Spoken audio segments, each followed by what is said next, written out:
वैज्ञानिकों ने खोजा सबसे रहस्यमयी जीव। नहीं था पिछला हिस्सा। हैरत में वैज्ञानिक हमारी धरती पर आज भी कई ऐसे जीव मौजूद हैं जिनके बारे में इंसानों को पता भी नहीं है। हालांकि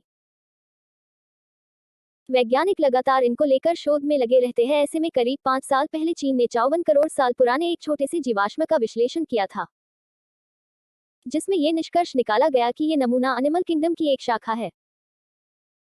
जो सबसे पुराना उदाहरण था, इसे ड्यूटेरोस्टोम कहा जाता है। इसके अंतर्गत स्टारफिश, क्रिनोइड जैसी चीजें और कशेरुकी भी आते हैं। एक शोध के अनुसार इस जीव का नाम सेकोरहाइट्स कोरोनरियस है, जिसका आकार एक चावल के दाने से बस कुछ ही बड़ा होगा। अजीबोगरीब बात तो ये है कि इस जीव के पास पिछला हिस्सा है ही नहीं, जिसके जरिए वह मल त्याग करता हो। यह जीव दिखने में एक थैली जैसा है।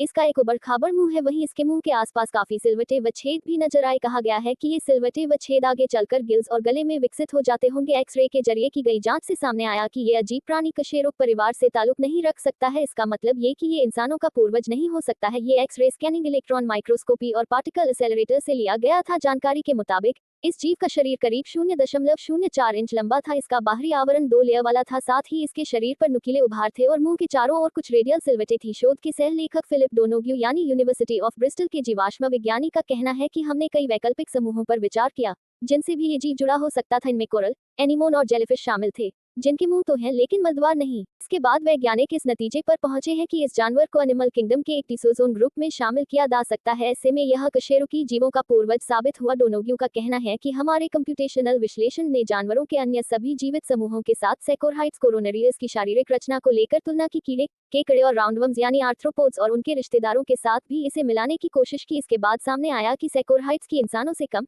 चींटियों के पूर्वजों से समानता अधिक है। शोधकर्ताओं की माने तो ट्री ऑफ लाइफ में हम सेकोरहाइट्स की सटीक स्थिति के बारे में नहीं जानते हैं, लेकिन उस पैतृक स्थिति का पता लगाया जा सकता है जिसके जरिए इस बड़े ग्रुप के सभी सदस्य विकसित हुए हैं।